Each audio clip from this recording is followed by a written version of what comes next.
अभी आप तो सबको देख ही रहे हो, इनको सबको देखने के पहले मैं आपको देख रहा हूँ, आप भी उदास दिख रहे हैं मुझे।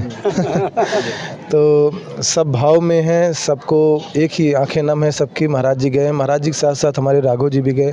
जो 11 अक्टूबर से 19 अक्टूबर तक राम कथा राजा जी महाराज की चल रही थी, आयोजक आनंद पांडे जी हैं, उनके साथ जो भाई के रोल में रहे हैं आनंद देव पांडे जी। सर, अब राजन जी महाराज चले गए हैं, यहाँ हम जो तस्वीरें देख रहे हैं, जो लोगों के चेहरे पर देख रहे हैं, चेहरे उतर से गए हैं, इसके पीछे क्या कारण है?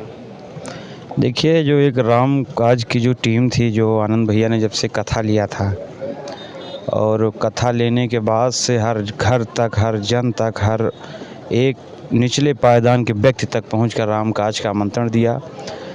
चित्रकूट से अयोध्या, लखनऊ से बनारस, ये चारों दिशाओं को बांध के इस बीच में जहाँ तक दौड़ के हम लोग पहुँच पाए, आमंत्रण पत्र दिया।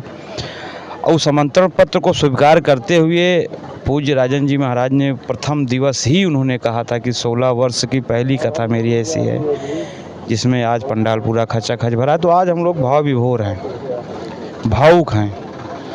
वो जो 9 दिन का अविस्मरणीय पल था, अब लग रहा है कि वो आने वाला नहीं है। और सबके चेहरे इसलिए उतरे हैं कि रोज़ सार्थक न्यूज़ भी यहाँ मौजूद रहती थी, आपकी पूरी टीम यहाँ मौजूद रहती थी। इस वक्त यहाँ का वातावरण जो होता था, नाचते झूमते गाते, धीरे धीरे सही, लेकिन पूरा भर जाता था, भर के सब कहीं नाच गाना, और सब अपनी अपनी भक्ति में रहते थे। तो आज हम लोगों का बहुत भाव और बहुत भावुक हैं हम लोग।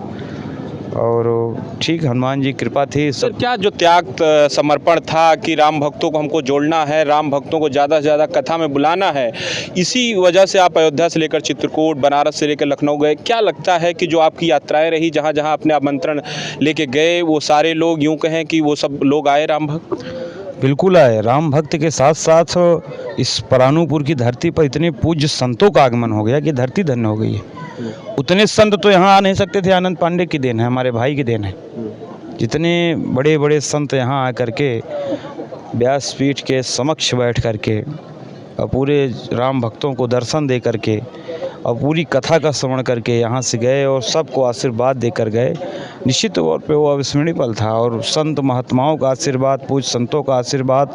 और आपने एक चीज़ ये जो कहा कि आपका आमंत्रण पत्र जहाँ जहाँ पहुँचा, हमारा आमंत्रण पत्र जहाँ जहाँ पहुँचा वो तो आए ही, लेकिन हम दोनों भाई ने एक सोशल मीडिया के माध्यम से सादर अनुरोध, विनम्र निवेदन ये भी किया था कि जिस जन तक हम लोग नहीं पहुंच पा रहे हैं उनसे भी हाथ जोड़ के सादर अनुरोध है, निवेदन करते हैं, ये कथा आपकी है, आपको आना है। तो सारे श्रोता आए।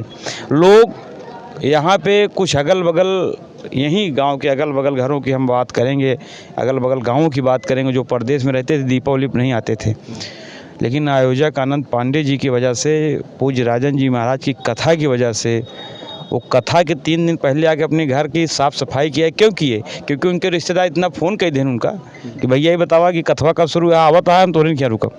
तो सब आए ना, वो सबका भावपूर्ण, सबका स्वागत है, वंदन है, अभिनंदन है। हम लोग आह्लादित हैं। इस जो भव्य दिव्य दूसरा जो महाकुंभ परानुपुर की धरती पर लगा, अविस्मरणीय भावुक पल है कि हम लोग व्यवस्था, हम 2 भाई हैं और हम दोनों लोगों ने एक कथा को जो आमंत्रण पत्र दिया, 1 दिन नहीं, 2 दिन नहीं, 3-3, 4-4 दिन ऐसा हुआ है कि दोनों भाई सारे श्रोताओं को बैठा के 40-40, 45-45 मिनट हम लोग खुद खड़े होकर कथा सुनते थे। ऐसी स्थिति कि हमको बैठने की जगह नहीं रहती, हमको बैठने की जगह नहीं रहती थी, क्योंकि हमारे जो अतिथि आ रहे हैं हम उनको सम्मान देते थे। हम खड़े होकर, हमारा कार्यक्रम था प्रभु श्री रामचंद्र जी का कार्यक्रम, हम लोग तो एक मात्र तिनका थे। उस तिनका के जो एक तिनका होता है ना, वो एक तिनका का रूप हम लोगों ने इस राम काज में निभाया। बाकी सब करने धरने वाले हनुमान जी महाराज थे। और जो हम लोगों ने संकल्प लिया था हनुमान जी महाराज की, कौन सा काज कठिन जग माही, जो नहीं हो तात तुम पाही, उस संकल्प को हनुमान जी महाराज ने पूरा करते हुए इतना भव्य दिव्य आयोजन, कहीं से कहीं ची पू कोई घटना दुर्घटना नहीं हुई, कोई भगदड़ नहीं हुई, यहाँ तक कि कोई इतनी चोरी छिनैतिक घटना नहीं हुई। ये भी बड़ी बात है। ये सब बहुत बड़ी बात है। ये सिर्फ हनुमान जी की कृपा, उनका आशीर्वाद ही था। उनके ही कृपा व आशीर्वाद से कार्यक्रम संभव हो पाया। सर क्या कहेंगे, जिस तरह से हम एक रिपोर्टर होने के नाते तमाम लोगों की राय ऑन कैमरा ऑफ कैमरा भी लेते रहे हैं, जो बुजुर्ग लोग रहे वो ये उनके शहर से इस बात को लेकर मन में उपज आई कि राजन जी महाराज को अक्सर हम संस्कार और आस्था टीवी पे देखते थे, ये धन्य है आनंद पांडे की जिन्होंने यहाँ बुलाया, हम साक्षात देख रहे हैं, उनको सुन रहे हैं। कितना सुकून मिला इस कथा के बाद आपको? बहुत अच्छा लगा, बहुत सुकून मिला। और जिस तरीके से क्षेत्रवासियों ने इसको अपना बना लिया कथा को, और हमने जो कल्पना की थी वो कल्पना को तोड़ते हुए बहुत आगे निकल गई कथा। हमने इतना नहीं सोचा था, अगर फिर से हमको यही करने पड़े तो ये इतना भी तो नहीं हो पाएगा। ये तो हम लोग पूरा जोर शोर भी लगा देंगे फिर भी ये भव्यता दिव्यता नहीं आ पाएगी कथा में। कई चीज़ें चर्चा में रही सर, एक आपका मकान जिसमें राजन जी महाराज रुके, पहले ये प्रस्तावित था कि होटल में रुकेंगे, तब आपने कहा कि हमारे जो भक्त हैं जो वो राम महाराज जी से मिलना चाहते हैं उनको दुविधा होगी, इसलिए आपने बनवाया। अब 9 दिन लगातार महाराज जी रहे हैं, अब चले गए हैं, अब कैसा लग रहा है? अभी आप तो सबको देख ही रहे हो, इनको सबको देखने के पहले मैं आपको देख रहा हूँ, आप भी उदास दिख रहे हैं मुझे। तो सब भाव में हैं, सबको एक ही आंखें नम है सबकी। महाराज जी गए, महाराज जी के साथ साथ हमारे राघव जी भी गए, जितने देवी देवता आए थे आज सब अपने अपने यथास्थान पे गए हुए हैं। सब भाव में हैं। और हम लोग अभी सब प्रसाद महाप्रसाद का चालू है, सब लोग प्रसाद ले रहे हैं, बैठे हुए हैं यहाँ पे, सोच रहे हैं कि अभी इस समय यहाँ पे भजन चलते रहते, कथा होती रहती थी, अभी सोच रहे हैं, अभी तो सोचना ही बचा है, फिर आगे की तैयारी करेंगे कुछ दिन बाद। सर जो लोग आपसे मिल रहे हैं, दूर दूर से आ रहे हैं, चाहे रायबरेली से हो, चाहे फतेहपुर से, बहुत से लोग कह रहे हैं कि आप सनातन धर्म के अगुआ बन गए हैं, यूँ कहें कि जिस तरह से आपने अपने इलाके में एक अलग जगाई है सनातन धर्म को लेकर, ये सब सुनते हैं तो आपको कैसा लगता है? ये सब उनका प्रेम भाव है। और ऐसा नहीं है कि सनातन धर्म तो अलग, तो वो लोग भी जगा रहे हैं ना, जो 100 150 किलोमीटर दूर से आ रहे हैं। हम तो यहीं बैठ के हमने तो क्या किया, थोड़ा से एक माचिस के तीली से जलाया हुआ है, बाकी प्रकाश तो उन लोगों के आने से हो रहा है।